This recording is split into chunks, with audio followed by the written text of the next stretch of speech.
What's going on, guys? Welcome back to a brand new video. And today we're going to be talking about UFC 4 / UFC 5 kind of thing. As you guys know, I cover Undisputed, ESBC. I'm going to have to get you saying Undisputed. I cover that a lot on this channel. I play a lot of boxing games, play a lot of MMA games. As always, when UFC 5 information starts to come out, I will be sharing it with you guys. However, I want to talk about some sad news for you UFC fans, but also people that dislike UFC 4, which is most of us. Now, as you guys probably would have seen, if you haven't, I'll just fill you in really quick. Dana White said, here, I'll just put up a poll. I'm not going to put up the video, I'm just going to put up a poll that he put up on Twitter, saying they're adding a fighter from the Dana White Tuesday night, whatever it's called, Contender Series. And of course, the crazy Dana White Contender Series hype train, Bo Nickel, I believe, won the vote. Now, they're adding a fighter from the Dana White Contender Series.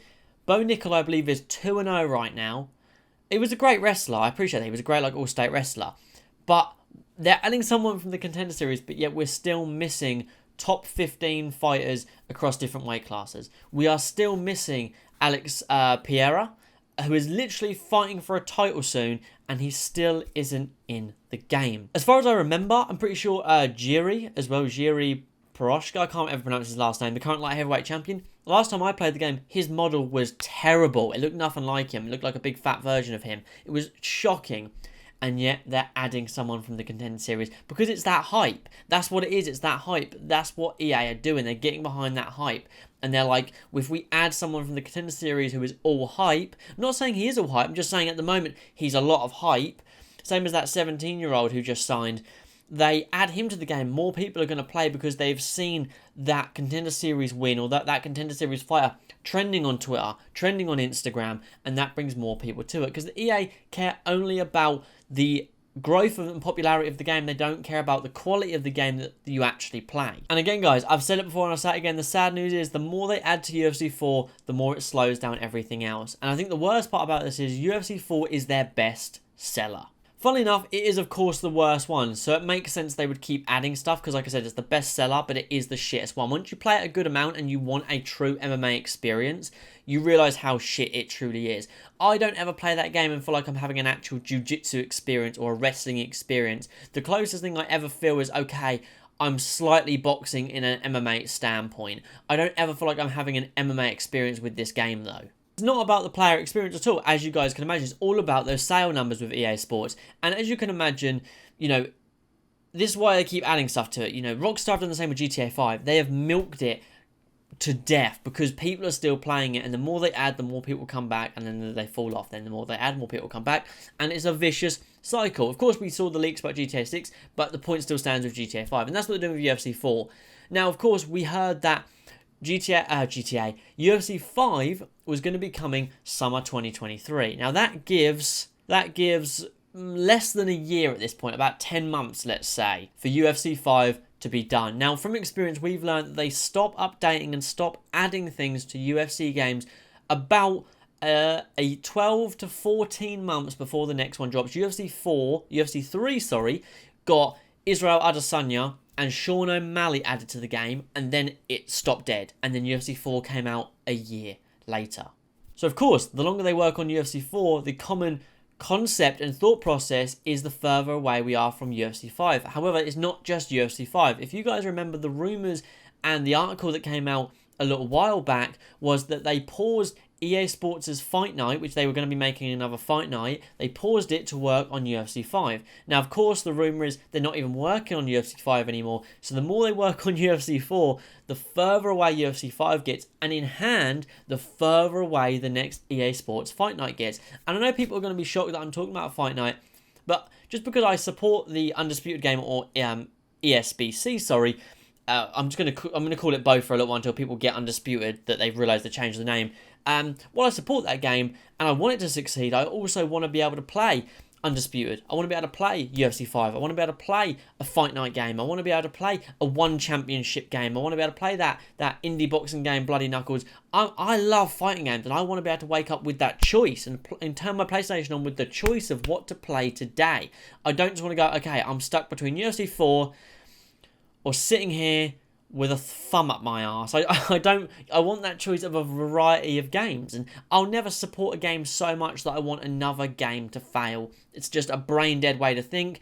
People like that with Fight Night, they've got Fight Night's cocked so far down their mouth that they want Undisputed to fail. It doesn't make sense. If you're a real MMA or boxing fan, you want all these games to succeed so you have more choice of what to play.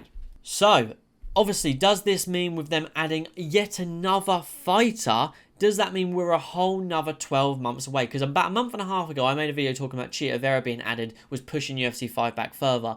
So does that mean we've been pushed back a whole nother 2 months again from UFC 5? So while we thought maybe July, because we thought the July-August of UFC 5 next year would make sense, but now it seems we're almost in October and they're still adding things. Sorry guys, I was talking and a burp came up. And what's worse, the Dana White Contender Series fight, whoever it may be, hasn't been added yet. So let's say they add a middle of October. Does that mean then UFC 5 is not going to come out until middle to end of October next year? It sucks, man. And the thing is I mean, it's brutal because I really can't enjoy UFC 4 anymore. I try and I try and I try. And it's not even me like hating on EA. Like EA made some good games back in the day, and if they want to make UFC 4 better, if they want to shut the servers off for a week and then reboot it a whole new game, I'll play it. I don't care that it is UFC 4. It's just the fact that it's not a fun game for me to play. And I think a lot of you guys feel the same way. You've tried and you've tried and you've tried, but the career mode is stale after one play. The online, unless you're at the top level, is spammy and cheesy, and everyone has to fight the meta just to be able to survive, and the gameplay is just not fun for me. So, you know, it is a bit of a bummer, and that's kind of where I'm at right now, is are we at the point now where the more they add into UFC 4, and are they doing it because it is their best seller, because they know that they can add stuff and it's so user friendly, which the game should be, but that's what I mean. Like the clinch, I hate it. The ground game is so spoon fed, it fucking hurts me. And in real life, I box. I'd like to try jiu-jitsu in the future at some point, but in real life, I box. But I want to be able to get on the game and say I fight Marshall Mind, who's a great guy. I want to be able to know that, okay, it's not just because of stamina advantage and easy denials. I want to actually be able to have proper transition battles on the ground and utilise the striking to use my striking to maybe shoot for that takedown, or use my striking to get the straight into that Muay Thai clinch to get onto the ground, or, you know, use the MMA tools. I feel like UFC 4 for me is cut up into 3 pieces: stand up, clinch and ground. I never feel like they flow together as well as they should. Undisputed 3, in my opinion, has got a much better stand up to ground ratio, where the fact that you can strike and then shoot as someone throws their shots, and it will, if someone like throws this massive hook as you shoot for that takedown, their arms are here. They haven't got the time to stuff that takedown. And 9 times out of 10, you actually lift them up because you're able to get that easy single leg or double leg takedown. But, you know, I just want to come on and vent a little bit. And you guys normally do a pretty good job of venting with me in the comment section. But yeah, so, you know, what do you guys think? Do you think that they've got a big enough team where they are working on UFC 5 and they're still adding to UFC 4? Or do you think that they're just like, all right, UFC 5 can kind of tittle along while we still add to the best-selling UFC 4 and work on UFC 5 at some point? Because the fact that when I saw this, I was like, does that mean that UFC 5 is not going to be here for another 13 to 14 months? We thought it was going to be summer, and that seemed long enough, but does that mean that we're not going to have it till like October, November next year? That's brutal to think about, really. We may be stuck with UFC 4 for another year. We've had it for 2 years and 1 month. Nearly 2 years and 2 months. We may have UFC 4, the worst one, for over 3 years. Any other UFC game, UFC 1, 2 or 3, if this had happened to any other, would have been like, I'm alright with another year of this. But this one, another year? I could moan about this all day, guys, so I'm going to let you go. Because I realise, I'm looking at the camera and I realise I'm starting to like slant backwards. I don't know, man. Let me know your thoughts in the comments. Drop a like, subscribe. Thank you as always for the support. It's been really, really appreciated. Much love to you all. And I'll catch you in the next one. Peace.